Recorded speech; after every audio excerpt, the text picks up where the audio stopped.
Hi guys and welcome back to Yashu here. Today with a real estate update. This one here is very important. I'm gonna focus on an article I found on Forbes that talks very negatively about the market. The reason is I want to show you once again how even when it comes to statistics and data, depending on who is writing the article, the data can be skewed more on one side and show you a complete different picture than if you look at the data as objectively as possible. Now, I admit that I have also a biased opinion. I'm very optimistic about the market. However, when it comes to data, I look at all the data sets and how everything impacts everything. I'm not extremely optimistic. I don't think that the market will explode like in 2020 and go up 20%. I'm talking about the real estate market here. However, I still think that there is a lot of data about real estate that could create the foundation for another boom market. I don't think it will be as strong, but it definitely could be pretty strong. Let's get started here. Let me click record on the computer and let's go on to the article. The article is these charts show how the real estate boom turned into a bust. So you need to understand that 2 years ago, the same person who wrote this article here talked about 3 reasons why the real estate boom is not in a bubble. So once again, forecast that didn't go very well. And this was a year ago, 2021. Yes, this was a year and a half ago. A year and a half ago, this person wrote an article about why the real estate bubble will not burst and why real estate is pretty strong. 1 year is not a long-term mindset. You gotta start with that. So what made them change idea?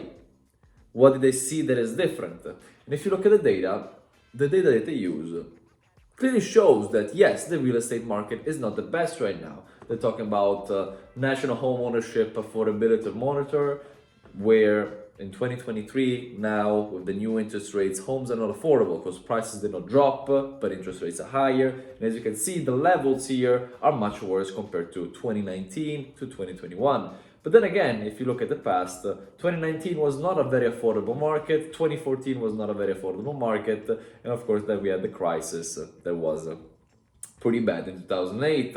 We have other data points like National Home Ownership Affordability Monitor, who has been falling off a cliff since 2021. And this is like national data. Yes, this clearly shows that owning a house, especially now, is very hard. Here's another one. Declining new home sales. So as a consequence of home affordability, he goes on saying that because homes are not affordable, people are not buying, which leads to a decline in home sales. Conditions are unlikely to change much since mortgage rates will stay high as long as the Fed remains determined to keep interest rates high to fight inflation. All this data makes total sense. On top of that, this person also added on the construction data, total residential construction spending hangover, how construction went up in the past couple of years and how we still have a lot of stuff under construction.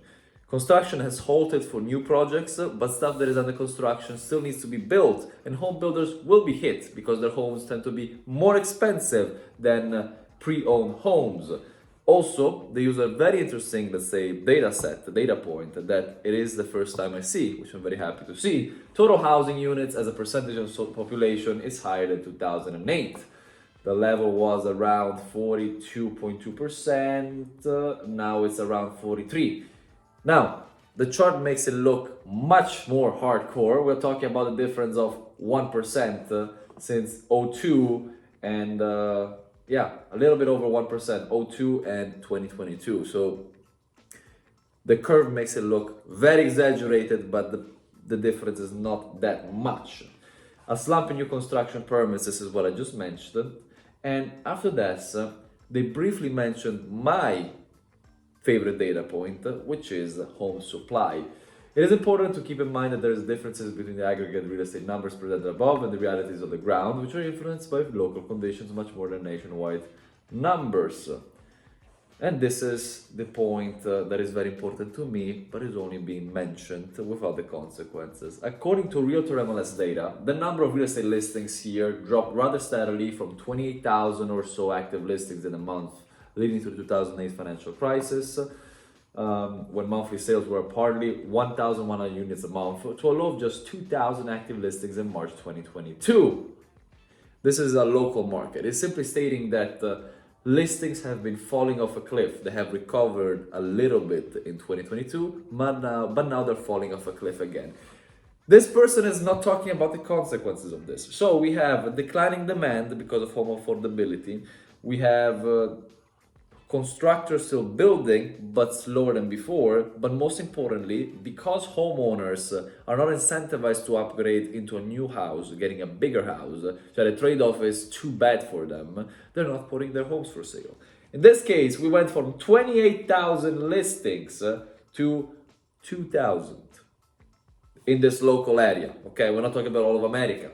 But if you look at real estate data in general, this is from Redfin here, new listing count has been dropping steadily since, this is March, I believe, September 2022, since, wow, this is crazy, since July of 2022. So all the way until July 2022, we saw supply picking up because sellers wanted to get rid of their homes before interest rates would be too high so they could upgrade to something else.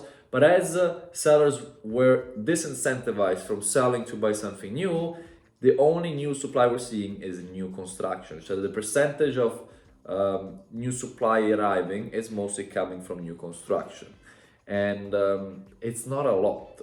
It is offsetting definitely the effect of what we saw in the article, which is focused on demand. Demand is going down, but supply is also falling off a cliff. And this is why we're not seeing home prices dropping, because if you have 200 buyers for 100 homes and now it's let's say 100 buyers for 100 homes, there's less competition to buy those homes, and this is why home prices go down. But if you now have from 200 to 100 buyers and from 100 homes only 50, you're still at the same ratio as before. That is the general math of it. The competition is still 2-to-1 between buyers and homes for sale.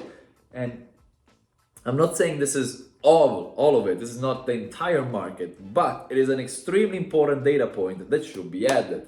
Forbes is not telling you the full story, and this is making me very angry because, again, data is skewed. I agree with all the data sets that Forbes mentioned, but I do not agree with forgetting the most important point, or one of them, which is supply. If you want to be objective and show the data, show all of it.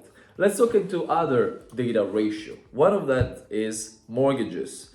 Mortgages were at 7.3% a month ago, a little bit over a month ago, now dropped close to 6%.